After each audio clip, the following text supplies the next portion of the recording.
¿Por qué hay un debate ciencia-fe? Porque a veces se les ha querido contraponer, ya lo vamos a ver, se les ha querido contraponer y se ha querido hacer pensar que la ciencia siempre tiene la última palabra y que la fe es un recurso para quienes no dan más de sí, ¿no? Para quienes no tienen más capacidad mental o tienen que llenar un vacío existencial, necesitan la fe, necesitan manifestar pues esa necesidad de tener un Dios que les colme las expectativas, ¿no? ¿Qué es ciencia? Ciencia es conocimiento cierto por las causas. La ciencia, por lo tanto, se ocupa de conocimiento constatable, no solamente empíricamente, sino también formalmente. Entonces, habría dos tipos de ciencia, ¿no? Una ciencia empírica. Empírica, sabéis lo que es una palabra griega que significa lo que se puede tocar, lo que se puede experimentar. Avideo es experimentar, ¿no? Empírica, lo experimentable. Por lo tanto, es lo medible, lo cuantificable, ¿no? Con medios técnicos. Y luego había, dentro de la ciencia formal. Esta división de la ciencia es ampliable, es una de tantas, ¿no? Ciencia formal, ¿cuál sería? Pues todas las, por ejemplo, las ciencias humanas, la filosofía es una ciencia, la sociología es una ciencia, la política es una ciencia, ¿no? Entonces, son ciencias, digamos, que tienen otra forma de valorarse, otra forma de medirse, otra forma de constatar su validez, ¿no? Pero estos dos grupos de ciencias son perfectamente asimilables, ¿no? ¿Cuál es el problema? Que algunos piensan que la ciencia es solamente ciencia empírica y a los pobres filósofos les dejan, los filósofos que son nada, son creyentes en cosas raras, es lo que piensan algunos, ¿no? Que solamente sirve lo constatable, ¿no? Lo que puedes medir, lo que puedes pesar, lo que puedes evaluar con medidas, eso es lo demás son suposiciones. Entonces, es muy importante reconocer esto, que la filosofía también es una ciencia. Este aspecto es esencial, porque nos va a servir para luego hacer el enganche con Dios. Y luego tenemos la fe. ¿Qué es fe? Pues yo diría que hay dos tipos de fe. Sabéis por el catecismo, hay definiciones muy de todo tipo, ¿no? Fe es creer en lo que no hemos visto, fe es una respuesta del hombre a Dios, ¿no? Fe es un don que Dios nos concede y que nosotros cultivamos, todo eso es fe. Pero yo haría una distinción previa, que es una fe natural y una fe sobrenatural. La fe natural yo la llamaría confianza. Por ejemplo, yo tengo confianza en que Paco se llame Paco. A mí no me ha enseñado Francisco, ¿no? No me ha enseñado su DNI, ¿verdad? ¿No me ha enseñado tu DNI? ¿Tu acta de nacimiento? No. Y sin embargo, me fío. ¿Y por qué? Porque en todos los documentos donde él ha puesto que su nombre pone Francisco. No, seguramente no Francisco. ¿Sería razonable la duda? De estar dudando, oye, estás... Claro, la pregunta que me haría sería, ¿y por qué te voy a engañar? ¿Qué gano yo por engañarte? Entonces, hay una fe natural. Por ejemplo, os han mandado un WhatsApp, un correo, que hoy había a las 11:30 charla, ¿no? ¿Sería razonable empezar a dudar, empezar a decir, bueno, quién sabe, a lo mejor es mentira? No. Lo normal es que te han dicho a las 11:30 de la charla, pues a las 11 ya es. Entonces, esa fe natural, que es confianza, funciona muy bien. Y construimos nuestra vida en base a esa certeza. Por ejemplo, que mi padre es mi padre, yo no lo dudaría. No sé si alguno duda que su padre es su padre, puede ser. No sé, mi madre era muy alegre, no sé. Yo no dudo de que mi padre es mi padre, pero nunca he hecho la prueba de ADN. Nunca. Pero los datos de la experiencia, que es intuición, desde la intuición yo colijo una ley.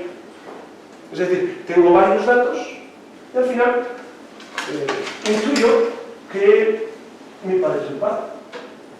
Sí me parece siempre me ha cuidado, siempre ha estado. En las fotos del bebé estoy yo con él. Mi madre jamás me salía de ella otra cosa. Entonces, no tengo una certeza empírica, pero tengo una certeza moral de que es así. Con el amor pasa lo mismo, ¿no? A veces demasiado. Que piensas que te quieren, no, ¿por qué piensas? Porque me lo dice. Y bueno, pues está bien, ¿no?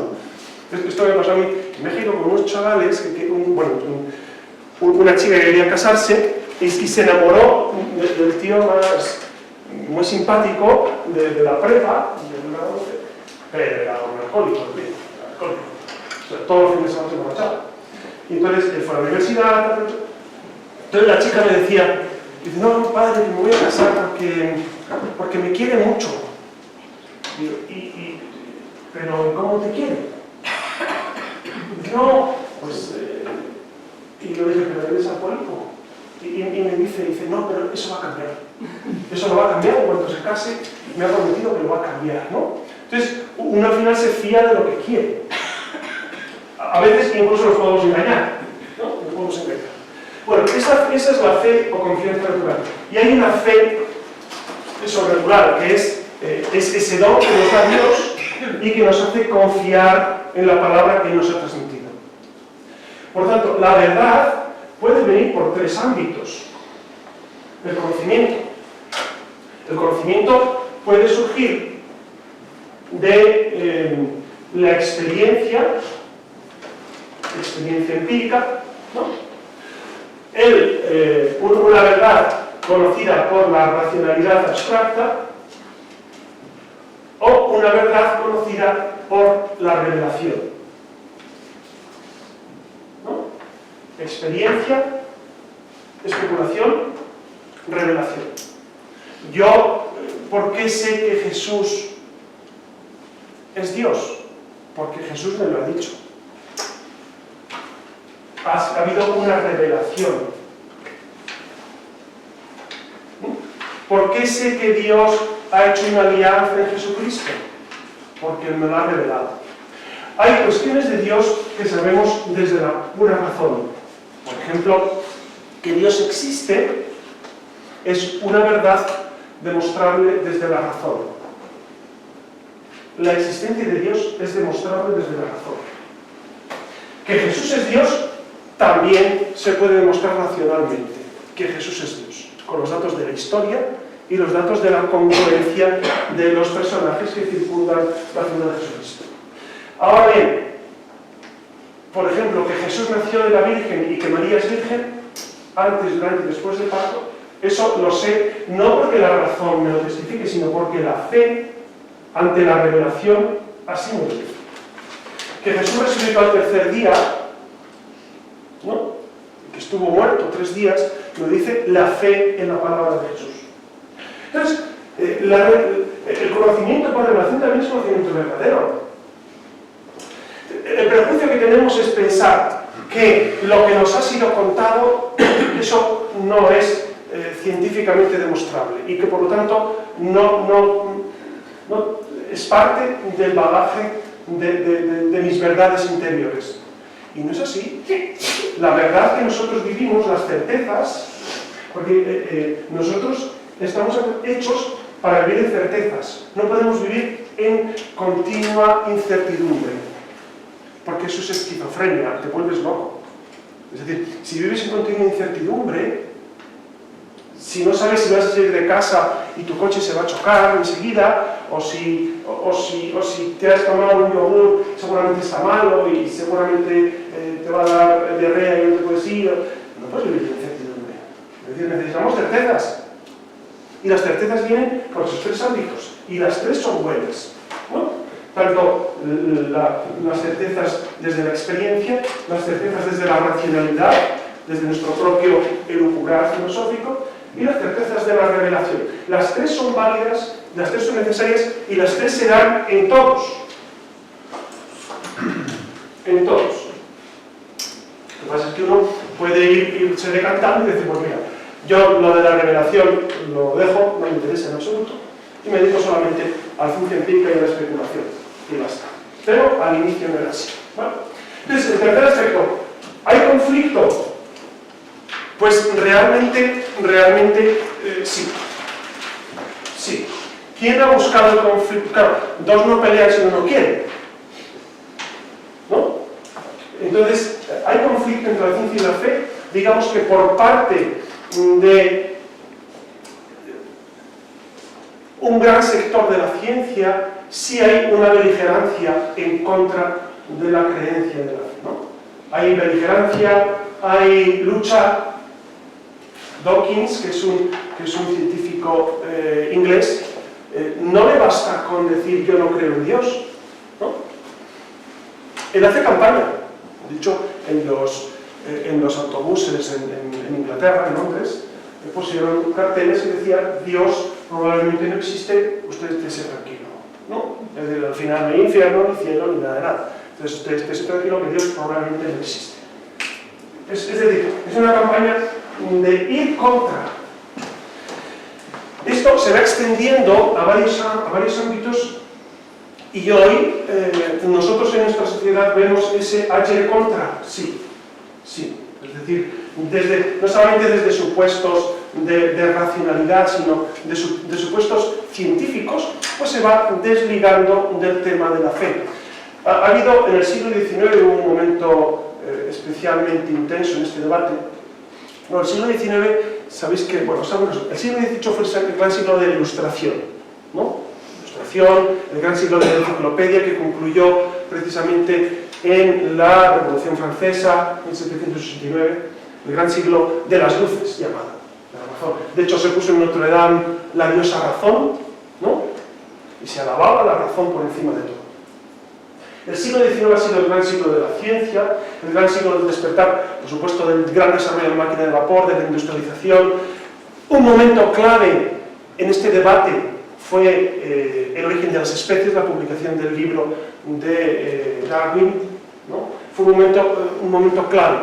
¿Por qué? No porque fuera científicamente muy relevante esta publicación, que sí es una hipótesis pues muy interesante, pero no fue de una relevancia, pero introducía un tema y era poner por escrito algo que estaba en el humus cultural, es decir, que la ciencia está siempre por encima de la fe y que no tiene nada que decir. Que tú puedes ser científico, y entonces eres científico 6 días a la semana o 6 y medio, y eres creyente medio día. Es domingo por la mañana. Entonces, tú puedes ser absolutamente evolucionista y no creer en Dios en el ámbito científico y no meter a Dios en tu mundo, y luego, pues, de repente, pues, tener tus creencias, que son creencias fideístas. Fideístas. Si habéis leído la encíclica Fe y Razón, el Papa Juan Pablo II, en esa encíclica, está continuamente haciendo el esfuerzo por explicarnos cómo razón y fe, ciencia y fe, no son antagónicas, son complementarias. Entonces, uno no tiene por qué desterrar su fe para meterse en un laboratorio, desterrar su fe para estudiar filosofía, desterrar su fe para vivir la sociología o la política, sino que tienen que ir íntimamente unidos. Esa encíclica, que es muy recomendable, algunos ya la habéis leído en clase, pero es una encíclica que nos habla precisamente de esa necesidad de unir ciencia y fe, van de la mano. La una no quita la otra, porque son ámbitos distintos. ¿Vale? Son modos distintos de conocer la verdad. La verdad es solo una, que es Dios, con todo lo que se supone, ¿no? Y se accede a la verdad por distintas vías. Si vosotros queréis subir al Everest, tenéis varias posibilidades. O subir a cualquier montaña, tenéis varias posibilidades. Al final llegas a la cúspide. Esa es la verdad. Puedes acceder por distintas vertientes, siempre valorando y dialogando con los otros modos de acceder. ¿Vale? ¿Cuál es la perspectiva del segundo punto? Vamos al segundo. La perspectiva, es decir, ¿cuál ha sido el proceso histórico de este devenir? Bueno, pues hasta ¿Cuándo nace la ciencia? La ciencia nace, por supuesto, cuando un hombre se pone a pensar. ¿Y cuándo es esto? Pues nosotros en filosofía proponemos el paso del mito al logos, cuando se deja de pensar que el fuego, por ejemplo, es simplemente fruto de que Zeus pues se enfada y arroja los truenos, o de que Prometeo roba el fuego a Zeus y después es encarcelado en el Cáucaso. Esos son mitos. Entonces, el mundo griego tiene que empezar a razonar y a saber por qué ocurren las cosas. ¿Cuándo nace el pensamiento y la ciencia?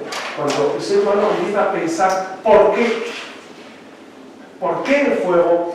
¿Por qué la vida? ¿Por qué el origen de las cosas? ¿Sabéis cuál es la primera pregunta? El origen. El origen. ¿De dónde viene todo? Que los griegos llaman argé. Y fijaos qué curioso. El Evangelio de San Juan comienza diciendo: en el principio existía la palabra, y la palabra era Dios, y la palabra estaba en Dios. En el principio. Porque es la gran pregunta del científico, es cómo lograr descubrir cuál es el principio. Es la gran pregunta que se hace. La gran pregunta por saber cómo surgió todo. ¿Por qué? ¿En qué medida? Entonces, ante esa pregunta,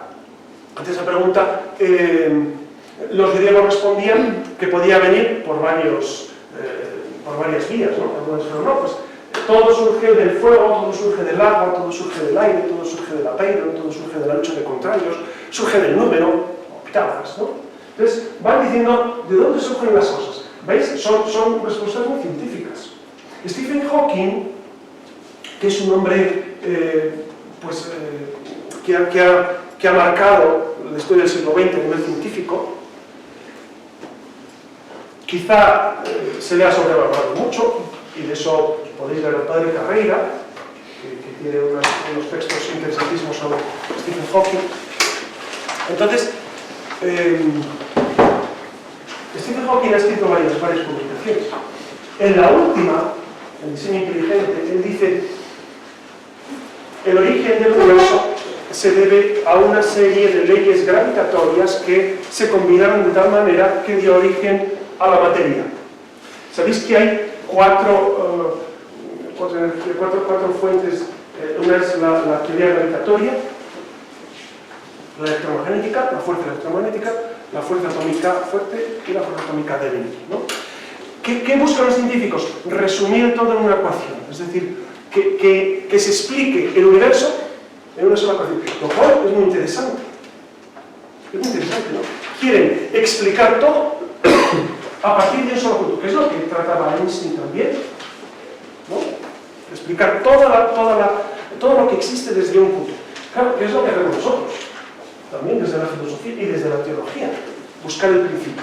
Entonces, hubo mucha colaboración durante mucho tiempo, porque en ese mundo griego irrumpe el cristianismo, y sobre todo San Pablo, para quien la ciencia, os dais cuenta que no podemos hablar como la ciencia moderna, es una ciencia muy en pañales, ¿no? De hecho, ¿qué se estudiaba en las universidades en el siglo XII? El trivium y el quadrivium, que era la oratoria, la aritmética un poco, la geometría, pero un poco más, ¿no? Entonces, el cristianismo irrumpe en la historia y dice: oye, es muy interesante el proceso científico, sobre todo el proceso racional, porque Dios no separa en nosotros razón y fe, no separa en nosotros el alma y el cuerpo, una concepción muy aristotélica del ser humano. Si el ser humano es unión sustancial, todo es uno. Entonces, el aspecto científico, el aspecto racional y el aspecto de las creencias está ensamblado. Entonces, hay ese proceso en el mundo cristiano, es el gran momento de los monasterios, que no se dedicaban tanto a ciencia, sino a razón, fundamentalmente. Luego surge ya el siglo XII las universidades, que son las universidades que son fruto de ese esfuerzo de la Iglesia Católica por transmitir los conocimientos a todos. Hasta prácticamente el Renacimiento, todo el conocimiento está íntimamente unido. Santo Tomás de Aquino, cuando publica la Suma Teológica, ¿qué hace? Él propone que para saber cómo es Dios, o por lo menos tratar de acceder a Dios de alguna manera, es necesario saber cómo es el hombre. Entonces, en la Suma Teológica hace un esfuerzo filosófico-teológico, o de razón y fe intenso.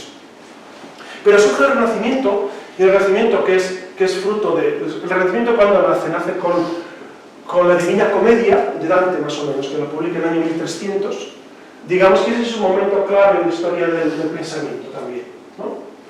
Ahí pone mucho la idea del Renacimiento, que es volver a la sabiduría clásica. En ese Renacimiento surge una figura que es Lutero. ¿Y Lutero qué hace respecto a la ciencia? Lutero desconfía absolutamente de la razón humana. Entonces dice, vamos a ver, Lutero era creyente, creía en Dios, profundamente, ¿no? Él era un monje agustino, creyente, y entonces él dice, bueno, Dios por supuesto es buenísimo, Dios es la fuente de la gracia, pero el hombre está corrompido por el pecado original. De hecho, lo que vemos es corrupción, decía él, ¿no? Incluso en la iglesia vemos corrupción. Entonces, ¿qué puede hacer el hombre ante Dios? Nada. Nada. Porque Dios y el hombre están absolutamente separados. Entonces, ¿qué vamos a hacer? Bueno, pues que el hombre razone lo que quiera independientemente de Dios. Creo que fue Lutero el primero que se atrevió a plasmar por escrito, ya ir propagando esta idea de que razón, ciencia y fe tienen que ser ámbitos absolutamente separados. Ámbitos absolutamente separados. Siendo que contemporáneo a él hubo grandes científicos cristianos. Copérnico, Kepler, Galileo, eran grandísimos astrónomos. Copérnico era un sacerdote polaco, Kepler era un monje. Y Galileo era un hombre profundamente creyente, con el famoso caso Galileo, etc. Era profundamente creyente Galileo. Es decir, hasta ese momento, digamos que había un sentido religioso que se unía a la ciencia. Lutero viene a dividir esos ámbitos. Es decir, la razón tiene que ir por un lado, junto a la ciencia, y la fe por otro. Y ya Descartes, que era un tipo buenísimo. Descartes era un creyente, muy fervoroso. Descartes muere en el año 1650. Muere de una pulmonía. La reina Cristina de Suecia le pide que dé clases y a ella le estaba dando lugar a las 5 de la mañana. Entonces, lo cuenta en sus escritos Descartes, que tenía que madrugar mucho y a él no le gustaba madrugar a Descartes y agarró un frío horrible y se murió de comunidad. Por dar clase a la reina Cristina, que está enterrada en el Vaticano. Lo interesante de la reina de Suecia. Entonces, Descartes, ¿qué hace? Dice, bueno, vamos a ver. Lo que interesa es separar los ámbitos.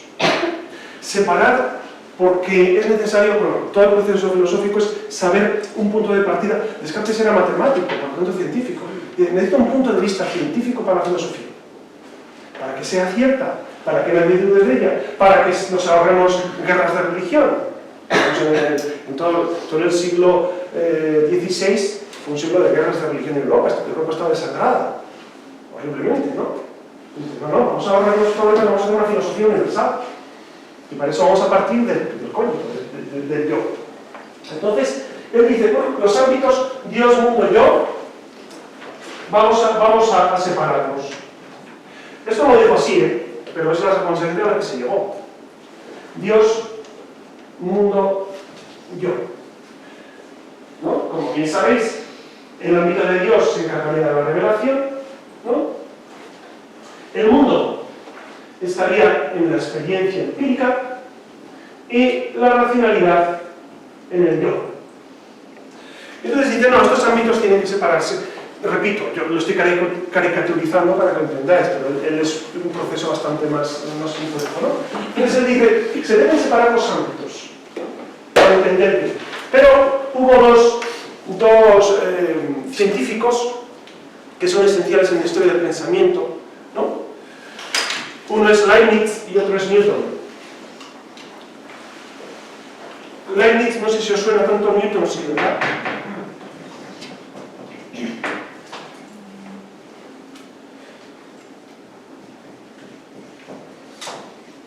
Muere Newton en el año 1727 y Leibniz 1716. Para que os ubiquéis, ¿no? Siglo XVIII. Inicios del siglo XVIII los dos. ¿Y quiénes son estos dos hombres genios? Pues son los últimos grandes sabios. Los que tenían un conocimiento enciclopédico de la realidad. Los que eran teólogos, filósofos y científicos. Leibniz todavía no se ha catalogado todas sus obras. Otro día leía que claro, en Alemania hubo un gran revuelo con, bueno, llevan de revuelo mucho tiempo, y que Leibniz es el gran olvidado, siendo que es uno de los mayores genios de la humanidad, ¿no? Bueno, pues estos dos, que son inicios del siglo XVIII, son los últimos grandes genios, grandes sabios, los últimos grandes sabios, en el sentido de tener ese conocimiento enciclopédico de la realidad. Qué curioso que en el siglo XVIII surge la necesidad de construir la enciclopedia, ¿no?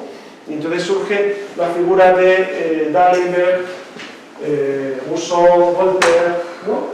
Los grandes enciclopedistas franceses. ¿Esto es ciencia y fe? Sí, sí. Ah. Es que no sé, hay mucha gente Sí, está en la misma. en la otra sala. Sí. Claro, es que la otra es de liturgia, ¿no? Exacto, sí, de liturgia. Bueno, Lo siento. ¿cómo es interesante la ciencia? Es apasionante, ¿verdad? Bueno, entonces hay esa colaboración dura hasta prácticamente Leibniz y Newton, en el fondo, y luego ya comienza en el siglo XVIII a separarse. La enciclopedia, que es un libro también de ciencia, pero distingue muy bien al Dios en el cual hay que creer, es también muy del movimiento masón. La masonería surge en 1713, entonces en Francia. Entonces, va muy en correlación, no es ese sentido de que Dios se puede creer en él, pero es un ámbito distinto. Una cosa es la creencia y otra cosa es la vivencia. Son ámbitos distintos. Y la enciclopedia perpetúa eso y, como os decía, la Revolución Francesa lo consuma, ¿no? Y ahí viene la separación en la que parece que, como os decía, ser creyente te invalida para el proceso científico o racional. De hecho, a mí en una ocasión en la Universidad Complutense, pues fui a la Universidad Redonda, abierta y tal, y yo iba claro de cura, y entonces yo estuve en sacerdote, y entonces la gente me miraba raro, ¿no? Bueno, eso no. Pero claro, no me parece tan normal que cuando empiezas a hablar, la gente dice, no, pero es que desde tu postura no se puede valorar bien esto. ¿Cuál es mi postura? ¿Qué quiere decir? Que entonces, para ser sacerdote, ser creyente, ser católico, uno tiene que renunciar a la razón. Esta es la idea que subyace, ¿no? Es decir, en muchos ámbitos, seguramente no en todo, pero en muchos ámbitos subyace la idea de que, bueno, tú eres creyente, tú crees en Dios, pues bueno, yo creo en Mahoma, es lo mismo, ¿no? O en Alá, vamos a ver, ¿cómo es lo mismo? ¿Cómo es lo mismo? Perdona. O yo no creo en nada, yo creo en los chakras, vamos a ver, ¿cómo es lo mismo? Perdona. No insultes la inteligencia de la humanidad, ¿no? ¿Cómo es lo mismo? Bueno, pues esa idea subyace, en que un científico no puede hablar de... Hay un libro de Tatiana Goricheva. ¿Quién es Tatiana Goricheva? Una mujer. Rusa, que estuvo escribiendo el libro ruso. Y eso es una mujer de espiritualidad oriental, etc. Y escribió otro libro, Es peligroso hablar de Dios. Porque ella vivió en un momento en el que Rusia estaba ferozmente apuntada al comunismo y al ateísmo. Y entonces ella describe cómo en esos mundos Dios estaba totalmente marginado. No se podía ver. Qué curioso que en Occidente, en Europa, especialmente ejemplo en España, es muy peligroso hablar de Dios en público. Tan peligroso que nadie habla de Dios. Nadie. De nadie. Los obispos faltaría más, ¿no?, que no hablan de Dios. Pero ¿quién habla en público de Dios? Agentes políticos, agentes sociales, actores, músicos, no sé. ¿Quién habla de Dios? Nadie o casi nadie, ¿no? Es un tema vetado. Vetado, ¿no? Qué curioso. Seguramente estáis abonados a ver a Bertín Osborne en la 1, ¿no? Bueno, yo lo he visto alguna vez y me sorprende una cosa. Me sorprende una cosa mucho. Y es que el tema Dios, tema fe, es obviado. Dice, bueno, es uno más, pero es así, en general, no se habla. Ni está, ni se le espera a Dios. Qué curioso, las facetas. Hay una película que se titula Al revés. Es Inside Out. Al revés. Que el otro día la vimos en la parroquia porque los chicos me dijeron, no, que es muy bueno y tal, y además dicen, además puede darnos ideas para campamento. Entonces la estuvimos viendo en Navidad y iba viendo, es una niña, una adolescente que tiene en su mente, bueno, es un proceso psicológico curioso, ¿no? Tiene islas que son los apartados de su vida: isla familia, isla amigos, isla juegos, isla de dibujos animados. Sí. Y luego hay unos individuos, que son las neuronas, supongo, que van generando los pensamientos positivos, negativos, tal. Bueno, la película es muy imaginativa, muy simpática, y ya acaba la película y le digo, ¿qué? ¿Os ha gustado? ¿No? Sí, está fenomenal. Digo, ¿echáis en falta algo? No, estaba fenomenal. ¿El mundo tiene niños y adolescentes así?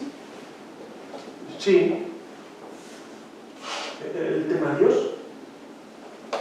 Nunca se lo plantea. No que vaya a misa, o no. Jamás se plantea el tema de Dios. Conciencia moral en absoluto. Llega un momento en que la película la niña se va de casa. ¿Sabéis por qué regresa? No porque sienta que la conciencia le está diciendo, oye, tus padres les has dejado solos, oye, has sido mala, oye, tienes que... No, porque le da miedo. Y regresa a casa. No hay conciencia moral. Amigos, ese es nuestro mundo, en el que Dios no está. No está.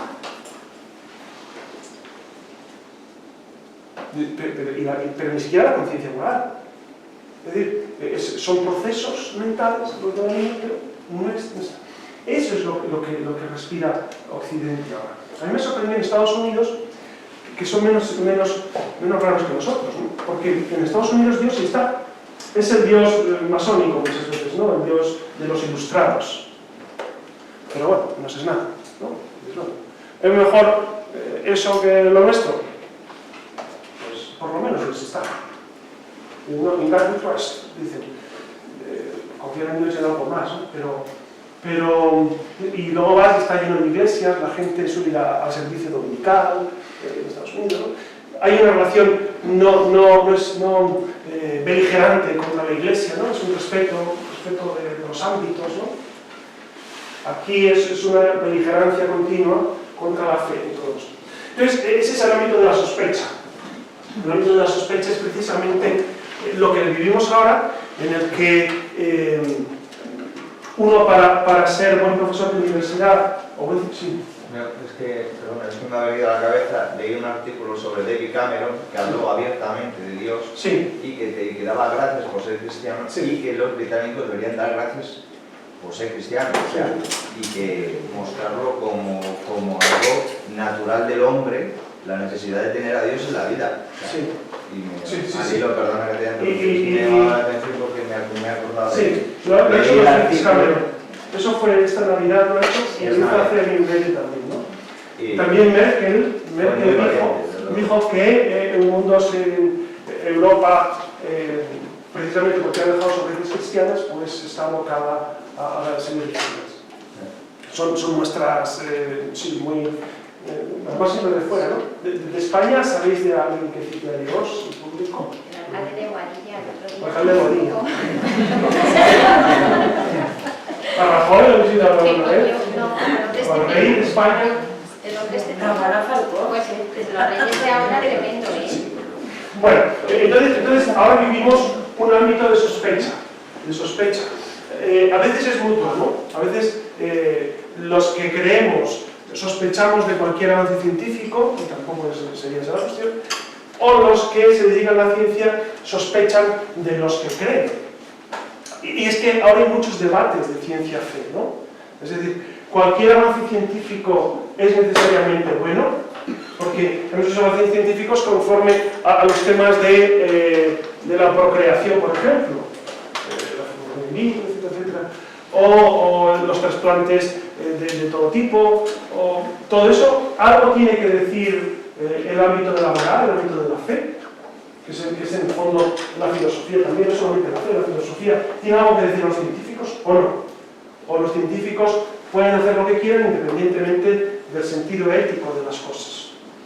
Porque eso a veces se está llevando a cabo, ¿no? Es decir, lo que importa es, por ejemplo, el bebé medicamento.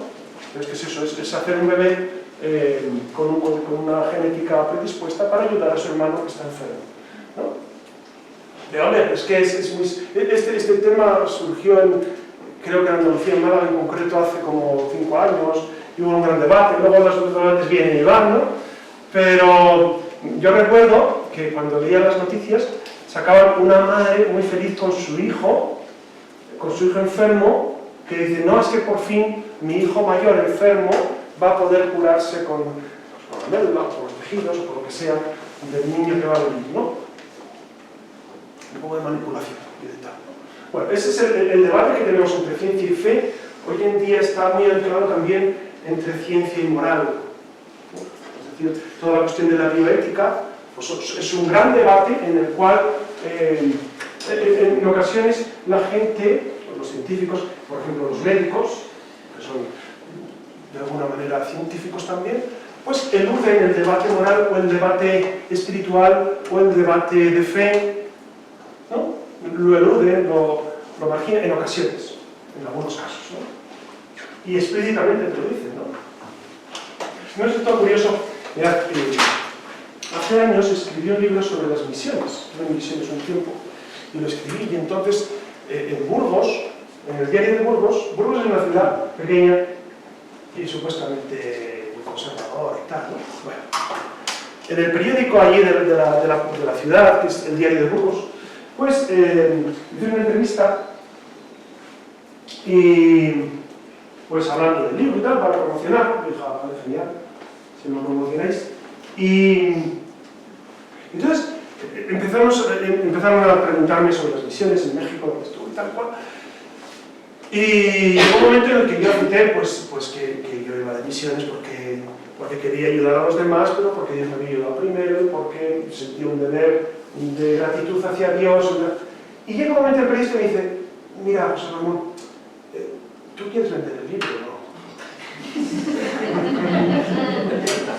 Digo, me da igual.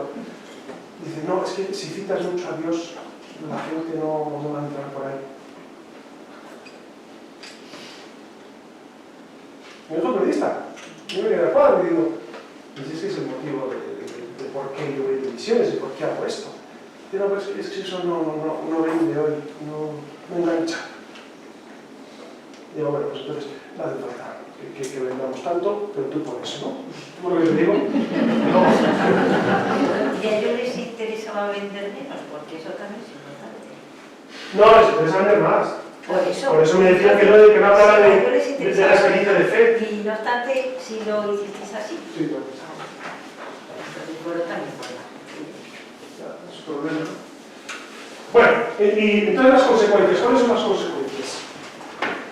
Las consecuencias de este mundo, que os lo he pintado un poco negro, pero os tengo que decir que ha habido grandísimos científicos creyentes. Por ejemplo, el científico que consideró la hipótesis, o la tesis ya, del Big Bang, fue Lemaitre, que era un sacerdote belga, ¿no? Entonces, ha habido grandísimos creyentes que han sido grandísimos científicos también. Entonces, a veces se cargan mucho las tintas en los que no creen.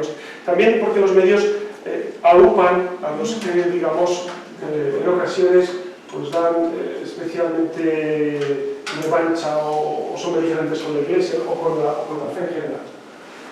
Tenemos unas consecuencias. Bueno, la primera consecuencia, yo creo, es haber abandonado el principio de causalidad, es decir, que causa y efecto van unidos. Esto es un principio metafísico. Entonces, ¿qué significa? Significa que existe una realidad más allá de lo que tocamos y vemos y percibimos. Existe algo más. Existe un porqué profundo, esa es la causalidad, las causas. Existe un porqué que no aparece inmediatamente a los sentidos, que es un porqué que está en la materia, pero que es necesario considerarlo. Entonces, muchos científicos no consideran en absoluto la posibilidad de la abstracción, la posibilidad de que haya algo más aparte de lo que se ve, se toca, se palpa. Hay algo más. Claro, lo que te dicen, por ejemplo, Stephen Hawking dice, es que si existe un Dios, no es objeto de la ciencia empírica. ¿De acuerdo? ¿De acuerdo? Hasta ahí estamos perfectamente de acuerdo. Pero, si aplicamos el principio de causalidad, que la filosofía ha defendido prácticamente hasta Hume, tienes del año Hume en el año 1776, ¿no? Bueno, pues prácticamente hasta ese momento el principio de causalidad era indiscutible, hasta los griegos lo sabían, ¿no? ¿Qué dice ese principio? Que si hay un efecto tiene que haber una causa. Si hay un universo que está y de la nada no sale nada, pues habrá que conceder que alguien está antes, alguien es antes. El verbo es alguien es antes, porque Dios no está físicamente, es. Claro, dice, no, pero la gente va a decir, algo habría, no, algo no, porque si es algo es materia. Entonces tenemos que retrotraernos todavía más. Entonces, alguien era antes de la materia.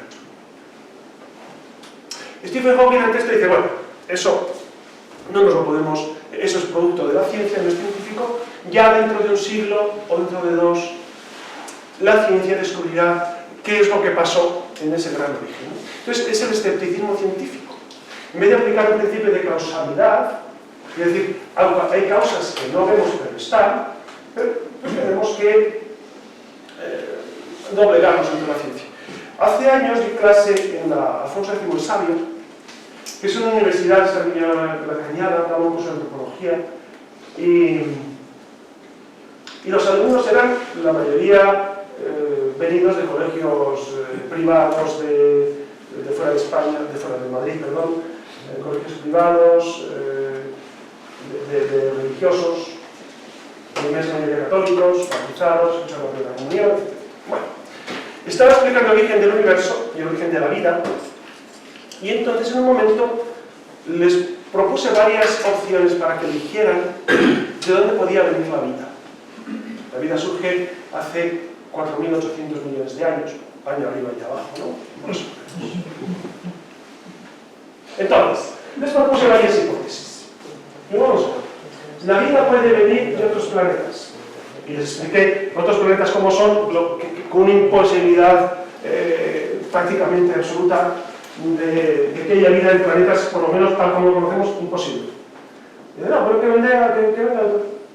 Entonces la posibilidad bastante inverosímil de que vengan otros planetas.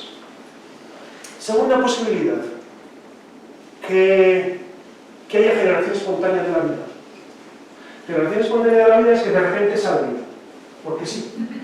Claro, empieza a regar la pizarra y al final, después de mucho regarlo y mucho hablar de cosas. Eso es generación espontánea, es decir, porque sí, surge la vida. Generación espontánea. La tercera, un Dios. Un Dios. Un ser inteligente que supera todo lo material, que está más allá de lo material y que no solamente crea universo, sino que crea vida. Es decir, no solamente crea planetas inertes, sino vida. De materia inerte no sale materia orgánica. Esto lo sabe cualquiera, que si es inerte, si no tiene vida, no tiene vida. No sale materia orgánica.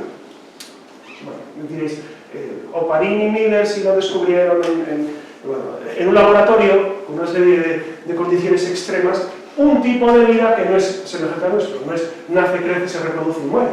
No, porque fuera de ese ámbito no puede vivirlo. Entonces, de materia inerte. Entonces, un Dios, tercera posibilidad. Cuarta posibilidad, no sé, no contesto. ¿Cuál creéis de las cuatro? Origen extraterrestre, generación espontánea, un Dios, o no sé, no contesto. ¿Cuáles os parece que eligieron los muchachos?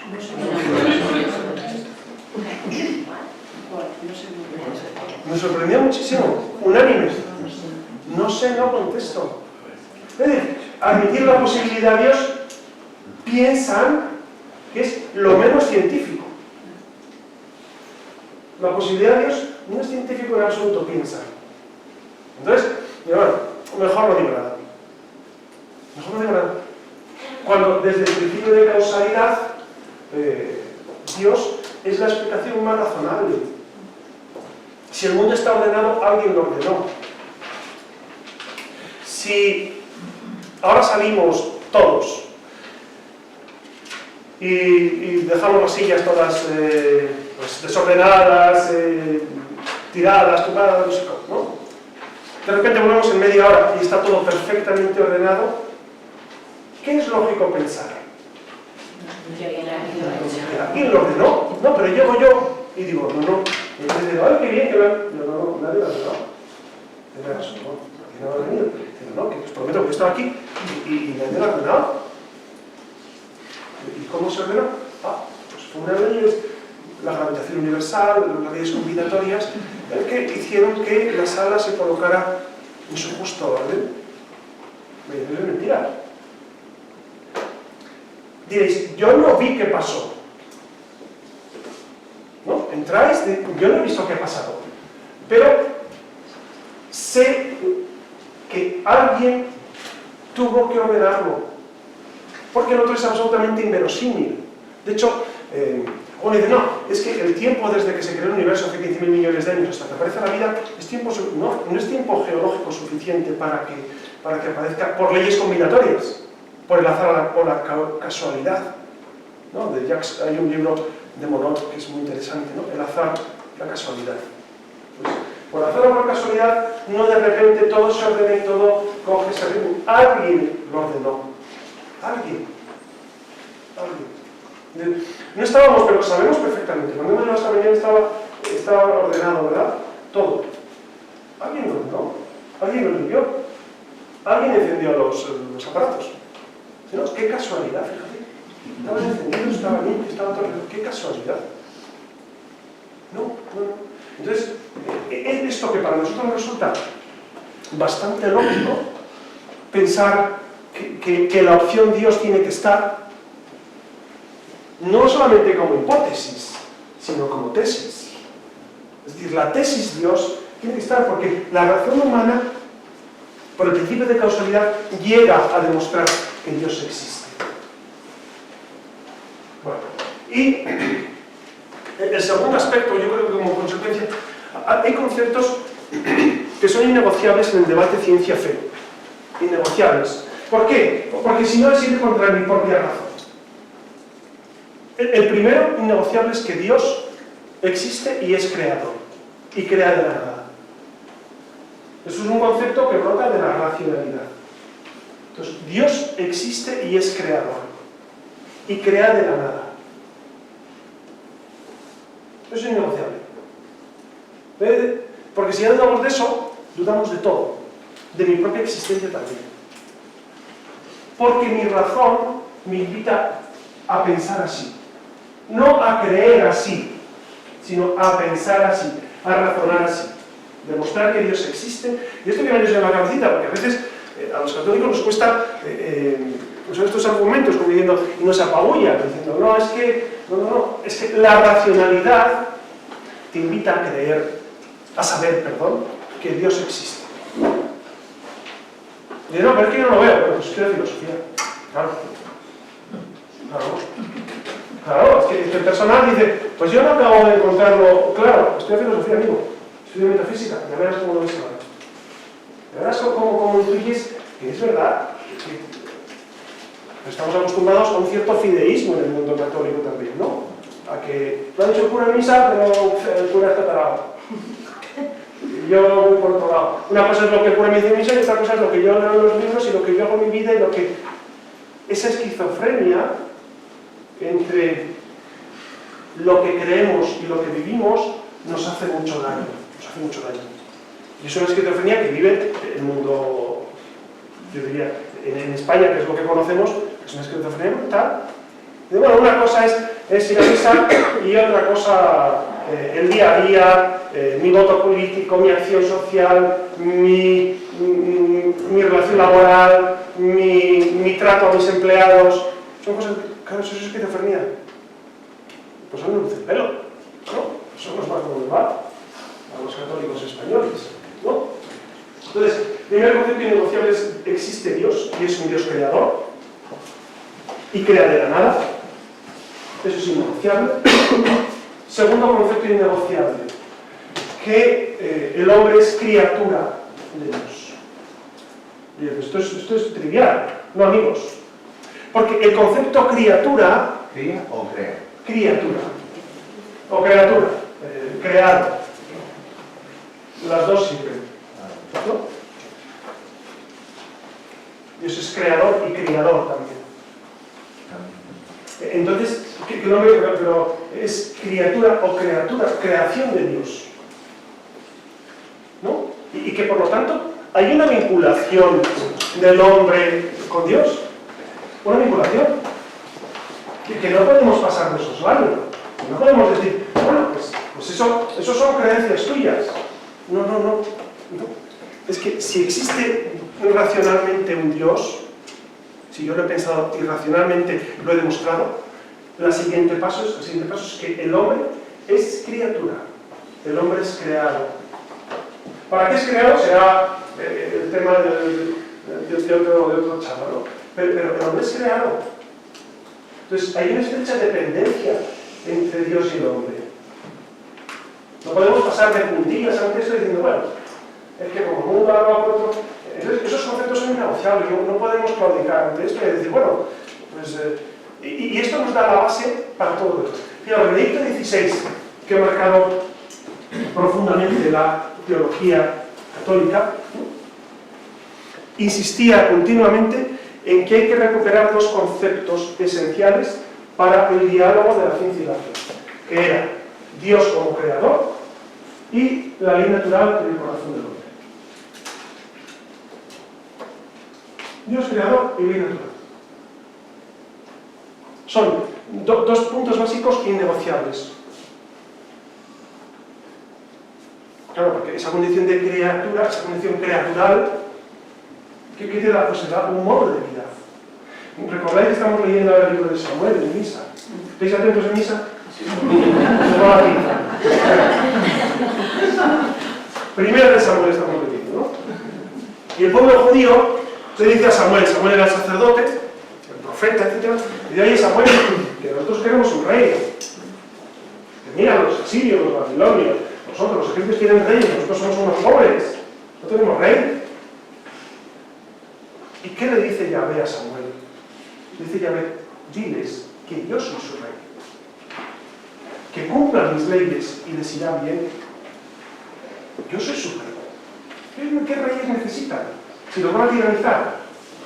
Efectivamente, primero Saúl, hoy hemos leído cómo es ungido Saúl, después viene David y después Salomón. Vaya, 3 piezas, vaya 3 joyas, les han venido de reyes. ¿no? Bueno, se convierte y tiene sus etapas, ¿no? Pero qué joyitas, ¿no? Y a veces lo avisa. Si olvidan mis leyes, les va a dar igual tener rey que no tenerlo. Les da igual. Pues eso pasa. A veces en este debate, ¿quién qué hace, no? Dejamos a Dios de parte y nos va como en feria. Y la humanidad persiste en que no, tiene que ser así. Tiene que ser así. ¿No? ¿Qué ocurre con el pueblo judío? Pues que al final, al morir Salomón, la división del reino, y cada uno ya por su lado, y otra vez las tribus a hombre a su aire, y otra vez un desastre, ¿no? Eso ocurre siempre. Es decir, cuando el ser humano se olvida de esa ley natural, comienza... La ley natural es un punto esencial. Recuperarla en nuestra vida y en nuestro modo de entender el contexto en el que vivimos. La ley natural está concretada en los 10 mandamientos. Los 10 mandamientos son esa concreción que Dios revela al pueblo judío para concretar la ley natural, que es la plasmación de la ley eterna por la que Dios rige el universo en el hombre. Y en concreto en el hombre a través de los 10 mandamientos que expresan precisamente ese orden que el ser humano debe vivir. Y cuando te olvidas de ese orden, apoyamos un científico que se precie, es necesario que viva desde la racionalidad, si no puedes desde la fe, porque la tiene, desde la racionalidad, que viva precisamente esto. Hay un filósofo que a mí me gusta mucho, que es comunista, por lo menos se dice, ¿no? Que se llama Gustavo Bueno, seguramente lo habéis leído, ¿no? Me gusta mucho porque tiene un planteamiento muy sensato, es comunista o algo de esto, además es muy mayor ya, ¿no? Yo creo que tendrá 80 y tantos años, ¿no? Pero es uno muy insensato. Entonces, él valora todas estas cuestiones diciendo, claro, es que tiene que ser así. Claro, dice, yo no accedo a ese Dios por la fe, pero accedo a través de la vía racional. Y él dice, y tiene que ser así, tiene que haber un orden en el universo y un orden en el hombre, que le lleva a hacer las cosas tal cual. Si el ser humano se salta esos pasos, pues seguramente se deshumaniza con todo lo que eso supone. No solo se desdiviniza, se aparta de Dios, a medida que el hombre se aparta de Dios, se va también deshumanizando. Esto es muy importante. Y el corolario, pues son cuestiones que surgen pues a raíz de todo esto. Una es, yo creo que es la lucha para acabar con el mito del progreso. Todo progreso es bueno, todo progreso hace al hombre mejor. No siempre es así, ¿no? No todo el progreso es bueno, ni todo lo bueno es científicamente verificado y verificable, ¿no? Es que esto es bueno porque está científicamente constatado, o no, o quién sabe, ¿no? Entonces ese mito del progreso y en contra, el mito de que la Iglesia está en contra de la ciencia, está en contra del progreso, está en contra de los grandes avances de la humanidad. Entonces, seguramente hay que desterrar esa idea. Y otro aspecto también interesante es el del principio antrópico, que significa que de eso hablará, yo espero que hable el padre Carreira, el principio antrópico, a ver si da tiempo porque no son muchos temas. El principio antrópico es que todo lo que existe en el planeta Tierra, todas las condiciones de la inclinación del eje, de la separación del Sol, del movimiento de traslación, de rotación, de la corteza que está flotando sobre un magma y se va renovando, etc. En fin, que hay estaciones en que 3/4 de la masa sea agua. Todo eso son condiciones extremas, condiciones prácticamente elegidas para que aparezca la vida humana tal como la conocemos y para que aparezca el hombre. Eso se llama principio antrópico. Es todo confluir. O sea, es lo que les decía, qué casualidad que la Tierra esté inclinada a 23 grados 24 minutos. Qué casualidad que tengamos estaciones. Qué casualidad que haya afelio y perihelio. Qué casualidad que sean 3/4 de... No es casualidad. No es casualidad. Si no hubiera estaciones no habría vida. Si no hubiera esta separación del Sol no habría vida. Si no hubiera la atmósfera que nos rodea, no habría vida. Si no hubiera 3/4 de agua, no habría vida. Si no hubiera el cambio de la corteza terrestre, no habría vida. Entonces, ¿qué caso? No es casualidad. ¿No es casualidad? Es un plan de Dios precisamente dirigido a proponer la existencia de la vida y la vida tal como la conocemos en la Tierra. Bueno, y hasta aquí lo que yo tenía que decir. No sé si tenéis dudas o quejas o aportaciones así. O que apuntemos en algún aspecto interesante. Yo tengo varias. Sí. Te digo una y luego... Venga, una y vamos poco a poco. Vale. Él es científico, entonces él es del mundo de la conexión. En la primera parte, cuando has hablado de conocimiento, que lo tenemos a partir de la ciencia empírica, formal, y también otra vez a partir de la fe. Sí. Las objeciones que a mí me plantean compañeros de trabajo que son también en el ámbito científico es que en el ámbito de la fe uno se puede autosugestionar, como has puesto el ejemplo, por ejemplo, de que te enamoras de alguien y piensas que te quiere y realmente no. Entonces, puesto que eso es cierto y sucede, ¿qué argumento tenemos frente a...? Yo diría, es verdad que digamos, hay un primer estadio de la fe que es esa conexión con la razón, que es muy asimilable a razón y fe. Es decir, de nuevo insisto, la demostración de que Dios existe es puramente racional. Entonces, hasta ahí. Pero es que ni siquiera en eso coincidimos. Tú prueba a tus compañeros a hacer ese primer paso, que sería la base. Que fíjate que no estoy aludiendo a un esfuerzo de fe, sino un esfuerzo de razón. Y ahí se bloquea ya desde ese punto. Y bueno, es que en eso de que Dios exista, si no partimos de ahí, es muy complicado dar los pasos siguientes. Y no estamos haciendo esfuerzo de fe. Es que racionalmente... No, pero es que yo no sé metafísica, pues habrá que estudiar metafísica más. Como bien os dije en clase y sigo diciendo, el gran error de la modernidad es haber abandonado la filosofía. Una vez que se abandona esto, la especulación sobre el yo, ¿no?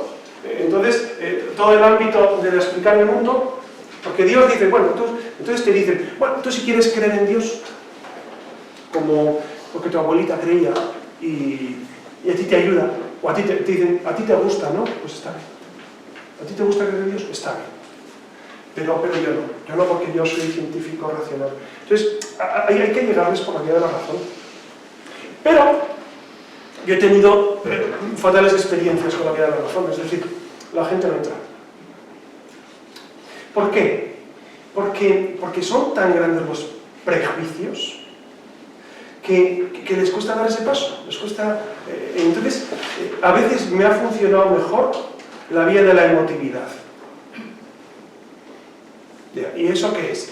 Pues la vía de la gente que da la vida por otros, la vía de 20 siglos de cristianismo, el fruto que han dado a nivel cultural, a nivel científico, a nivel de grande ayuda a los más pobres, etc.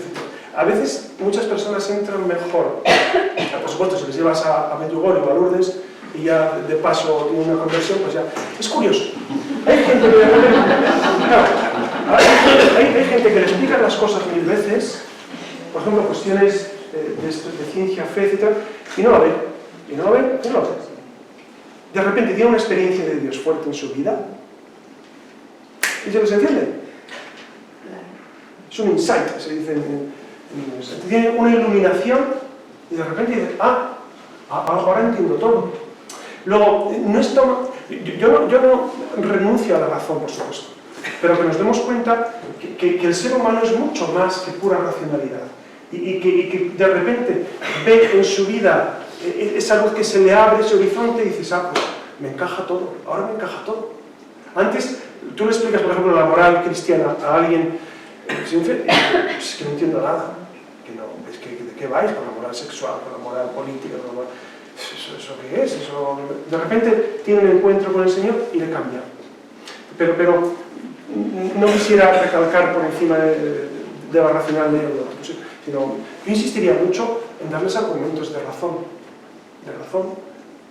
¿no? Que los hay, y demostrarles, y buscar la demostración de la existencia de Dios para a partir de ahí comenzar el diálogo. ¿Qué más? ¿Sigo yo? Sí. A ver, ¿quieres alternar? No, a mí me da igual. A ver, alternamos, venga. Una y otra. Pues yo antes escuchaba y me gustaba mucho lo de la metafísica y bueno, lo que has hablado, ¿no? Pero nunca lo asocié a Dios. Ah, no. No, a lo mejor es que Pero tú estudias lo que metafísica. se ve, no, son a lo mejor charlas, cosas de internet, pero jamás lo había asociado a Dios y al escucharte me ha chocado, Bueno, porque metafísica- en ese tema nunca se hablaba de Dios. Bueno, metafísica tiene que tener cuidado porque pasa una cosa. En algunas librerías, sobre todo estas esotéricas y de New Age, pone metafísica, por ejemplo, de Conimendres y todo esto. Eso no es metafísica filosófica. Eso es que ellos hablan de cosas esotéricas y demás. La metafísica no tiene nada que ver con el esoterismo, en absoluto. La metafísica es los estudios filosóficos. La metafísica la inauguró Platón, bueno, Parménides, Platón, Aristóteles y Santo Tomás. Hay que estudiar a esos. Eso es muy importante. ¿No? No os metáis en generales, porque a veces dicen, voy a estudiar o voy a en internet este texto de metafísica. La metafísica, de entrada, estudiarla por uno mismo es un poco complicadita. O sea, la metafísica de los filósofos, ¿no? Pero es necesario, es necesario. Nuestro mundo tiene un gran déficit de esto, y por eso nos va, Vale. De la segunda parte, cuando has hablado de que no todo progreso es positivo, no siempre progresar es bueno.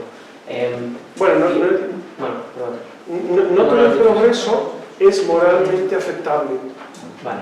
Sí, o sea, mi pregunta es, un progreso de conocimiento sí es bueno, porque si la verdad Sí. es una, el progreso, sea científico, Sí, sea sí. filosófico, es Sí. bueno porque... Sí, Claro, el problema es la aplicación. la aplicación. Entonces es un problema, más que científico, es un problema de la técnica. Sí, sí, Vale. entiendo. Y entonces yo, que también por mi trabajo en la educación veo que todo se dirige cada vez más hacia la técnica y cada vez menos hacia la especulación. Entonces, yo veo ahí un problema si se desliga la técnica de la moral. Sí, sí. Es verdad lo que dices, por ejemplo, toda la investigación, como bien dices, es especulación científica, etc. Toda la investigación sobre la vida humana, por ejemplo, pues es bienvenida. El problema es cómo aplicamos eso al ser humano y cuáles son las líneas rojas que un técnico no te puede... Y ahí está la moral. Entonces, por eso el técnico y el investigador también tienen que dialogar con el filósofo, con el teólogo, con el moral, para ver qué líneas rojas no se pueden atravesar. Porque a eso me refería yo, con que en el fondo ese progreso que vaya ahondando cada vez más en deshumanizar al hombre, pues es un progreso muy mal encauzado, como tú bien dices, ¿no? Es decir, muy mal encauzado. Si fuera para salvar vidas, para ayudar más a nivel médico, pero en ocasiones es encauzado hacia la deshumanización del ser humano, ¿no? Eso me refería. Es que sobre ese tema yo también te iba a preguntar una cosa, porque con el tema de la bioética, claro, hasta qué punto el desarrollo tecnológico llega a chocar con la moral, incluso cuando es beneficioso para la vida, por ejemplo, lo que has comentado, ¿no? Los nuevos medicamentos, o bueno, los trasplantes de órganos, o el crear órganos en un Me refería al trasplante de órganos, trasplante de cerebro, de gónadas. El trasplante de órganos No, o incluso crear órganos en un laboratorio para luego trasplantarlos, que también se está empezando a hacerlo. Entonces, claro, es un progreso... Eso no habría problema. Es decir, en el tema de los trasplantes yo me refería fundamentalmente a perder la identidad de un individuo, ¿no? Y trasplantarlo. Pero que se creen órganos en laboratorio, el hígado, o que se trasplante de un animal, eso moralmente no tiene problema. Pero no jugamos un poco a ser Dios también. En ese ámbito de los trasplantes, no tanto. Jugamos a ser Dios con el tema bebé medicamento, etcétera, o la vida, ¿no? Crear vida nosotros, o manipular vida, Es que es manipular. Manipular vida. Las cosas es manipular. Claro, el trasplante. Se entiende. No, vamos a ver, la Iglesia sobre esto tiene criterios muy bien establecidos, ¿no? Pero los trasplantes son sistemas terapéuticos, es decir, para curar al paciente. Entonces, un trasplante es que te metan, por ejemplo, sangre, ¿no? Te van a operar y te ponen sangre, te están trasplantando de alguna manera. O la córnea, o el hígado. Lo que moralmente no es aceptable es el trasplante de cerebro. ¿Se puede hacer eso? No sabemos. O las gónadas, que es toda la carga genética que se transmite, eso no se puede, moralmente no se puede trasplantar. Pero el resto de el corazón se puede trasplantar, sí, porque es un músculo. O sea, lo que pasa es que para realizar el trasplante a veces hay que hacer un encarecimiento a la persona que ya va a fallecer para mantenerla en un estado que todavía no está muerta. Claro. Eso lo sé porque me lo ha dicho algún médico. Sí, yo lo sé por mi mujer. Claro. Algún médico me lo ha dicho, que a veces les han mentido a los pacientes o les han... Eso no se puede hacer, claro. Al que está a punto de morir, al que está a punto de tal, cualquier muerte la mantienen con vida artificialmente durante un tiempo sin pedir consentimiento a los familiares, etc. No sé. Y eso es progreso que es bueno, porque Claro. está bien, pero realmente... Pero nunca puede estar, es que una vida humana no vale más. Una vida humana no vale más que otra. Eso es muy importante. Entonces, todas las vidas son valiosísimas. Y Dios da vida y Dios permite que moramos. Y cuando llegue la muerte natural, si de ese individuo se puede aprovechar para aprovechar, entre comillas, ¿no? Para ayudar a otros, pues qué bueno. Pero moralmente no se puede acabar con uno para darle a otros, esto es evidente. Entonces, esto es evidente. Entonces, por eso esos dos conceptos de Dios creador y hombre de criatura, si es criatura, Dios le quiere infinitamente a cada individuo. Y quiere al individuo, por ejemplo, que en un laboratorio engendran o generan con un óvulo de espermatozoide que lo une y crea un embrión. Dios se compromete y ese individuo es individuo de la especie humana. Pero ese individuo tenía derecho a ser engendrado en el seno del amor y en el seno del matrimonio. Y uno dice, ya, pero es que, ¿y si no puede tener hijos? Porque es la pregunta que tiene. Claro, siempre la gente acude al terreno de la sensibilidad, al terreno de la emotividad. Lo cual es verdad, que es un campo cierto. Y solamente eso tener en cuenta. Pero la sensibilidad o la emotividad no puede estar por encima de la ley natural. No puede estar por encima de Dios. Del compromiso de Dios con el hombre. No puede estar. Entonces, hay que tener mucho ojo con el argumento emotivo. Lo que os decía del medicamento. El argumento emotivo es, pobrecillo, el mayor, para salvarle. Ya, pero no tienes derecho a fabricar un niño para salvar a otro. No tienes derecho. Es más, el niño tiene derecho a ser querido por sí mismo. Si no nos meteríamos en un campo... Si escindimos la ciencia de la fe y de la moral y del pensamiento racional y filosófico, estamos abocados a auténticos disparates, ¿no? Como estamos viendo, auténticos disparates. Pues claro, por eso ese progreso tiene siempre que estar en diálogo. ¿Cuál es el problema? Que a veces no existe este diálogo. Los científicos piensan que pueden hacer todo lo científicamente posible, es aceptable y ya está. Y no hay planteamientos morales muchas veces, ¿no? De hecho, bueno, hay muchos casos, no vamos a tener. ¿Qué ves? Perdón, otra cosa. Yo, vamos, bajo ningún concepto, acepto los trasplantes, hago los de que no me implique que yo pueda dar como un hígado a mi hermana porque quiera y los vivimos o cosas así. ¿Tú darías la médula espinal? Sí, la médula espinal. Además tengo mi madre que tiene O sea, sí, lo que pasa es que no la necesito, no tiene necesidad. Eso sí, hasta ahí sí. Pero yo lo que no consiento, no digo de mí o de mí, los trasplantes no son lícitos. Y aunque me digan... ¿Qué tipo de trasplante? ¿Qué?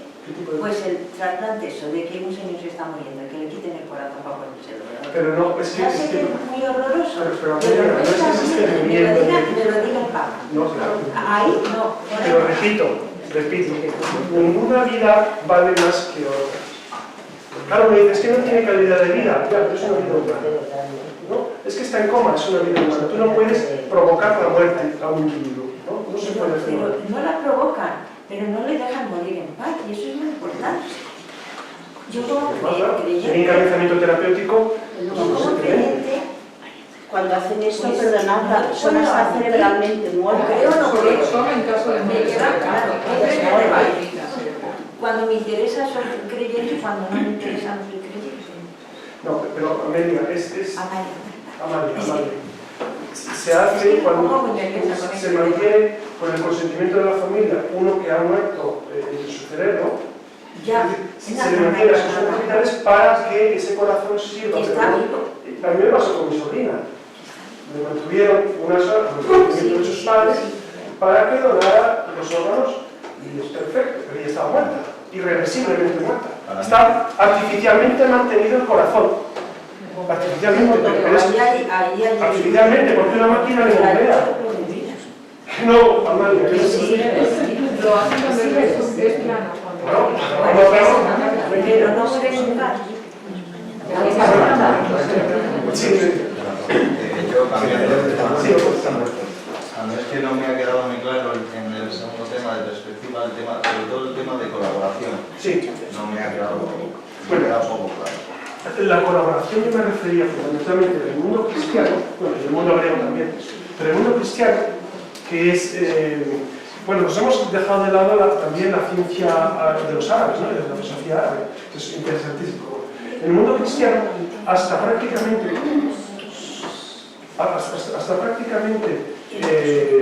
la escolástica, que es Tomás de Aquino y todo el sistema de las universidades, hay un sincero deseo de colaborar y de diálogo. Os decía que la ciencia estaba en el ámbito de la teología. Pero de colaborar entre quién concretamente. O sea, colaborar, que no había disputas, porque todo estaba en el ámbito de la Sagrada Escritura.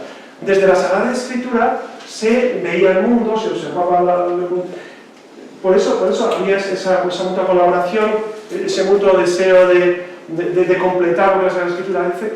Luego ya cuando nace la ciencia moderna, pues con Kepler, Copérnico, Galileo, pues entonces ya ahí se va viendo que la Sagrada Escritura no es un libro de ciencia, como alguno podría haber pensado, sino es un libro de fe, ni siquiera es un libro histórico o 100%.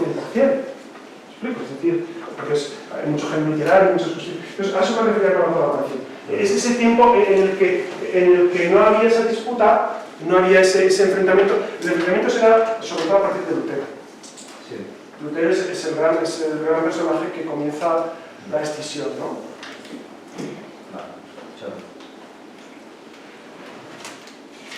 Bueno, eso es la uno, ya. Creo que ya... A ver, Mira, antes has comentado Benedicto XVI que insistía en dos... Me quiero quedar con esto. Sí. En Dios creador y en ley natural. Sí.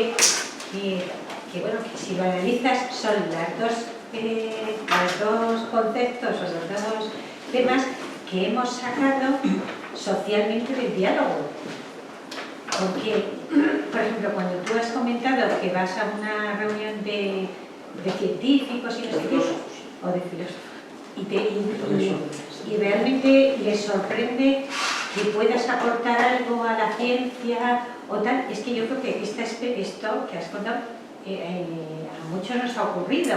Entonces, es verdad que te sientes como una intrusa dentro de un aforo, no sé, vas a una conferencia y tal, que no es de tu entorno, pero que realmente tienes interés por el tema y realmente sí que es verdad que socialmente se ha sacado a Dios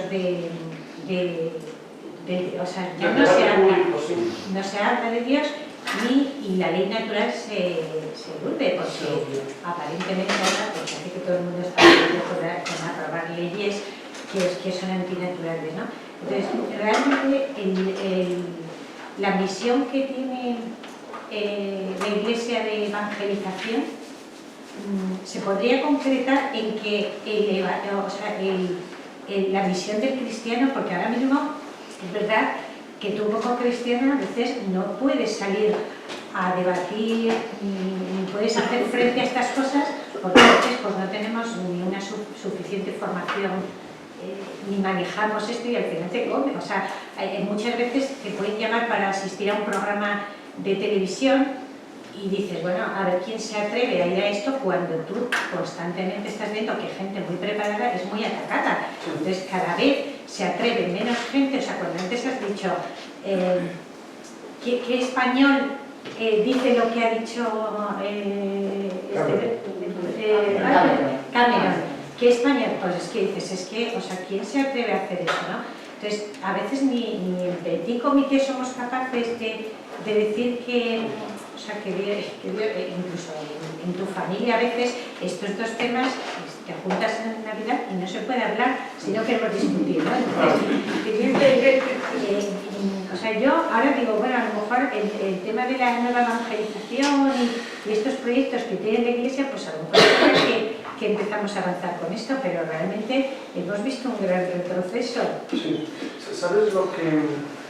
No quiero extenderme, pero estaba pensando mucho en la vía pulcritudines, en la vía de la belleza. Es decir, para nosotros llegar al mundo es necesario redescubrir al mundo la belleza del proyecto de Dios, la armonía del proyecto de Dios. Dostoyevski dice en su libro, Los Hermanos Karamazov, la belleza salvará al mundo. Y es verdad.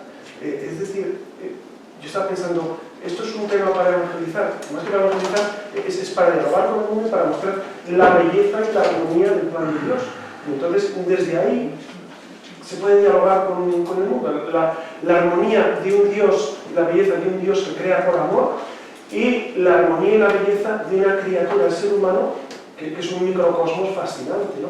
Entonces, desde ese punto de vista yo creo que se puede entender muchos puentes, porque es verdad que si no, la gente se queda con el aspecto meramente, digamos, formal o legal de la ley natural. Pero cuando hablas de esa armonía y de lo bien que le va al ser humano cuando vive así, y cuando le declaras que desde Antígona, de Sófocles, ya aparece esa ley natural escrita en el corazón del hombre, y cuando hablas de tantas tribus y tanta gente que sabe, aunque nadie se le haya dicho, que hay cuestiones que son innegociables de vida humana, de cosas de estas, ¿no? Entonces, ese es un campo de diálogo, ¿no? Sí, yo creo que con mucha paz se puede hablar de lo maravilloso que es vivir en el Señor. Eso es vivir conforme a lo que Dios quiere, ¿no? Respecto a lo de la belleza, es que hay un libro que estoy leyendo ahora que es de Mark Webber acerca de la racionalización de la música.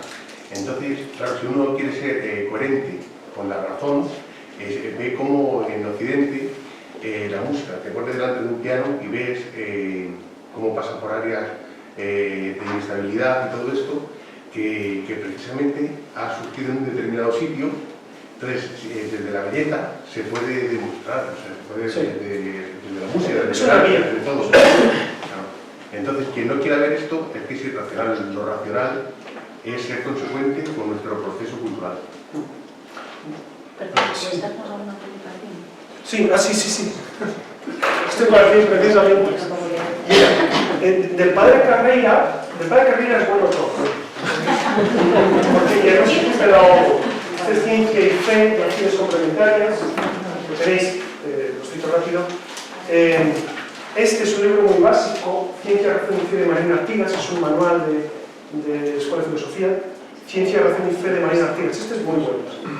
Estos dos son esenciales. Otro que nos puede ayudar mucho de Sayés, ese es un hombre que explica muy bien. A mí me dio clase hace 20 años, 25, y me acuerdo todavía de sus clases. Es un hombre de una clarividencia y de una claridad. Se titula Dios y la razón. Muy interesante este también, ¿no? Está en el ICER de José Antonio Sayés.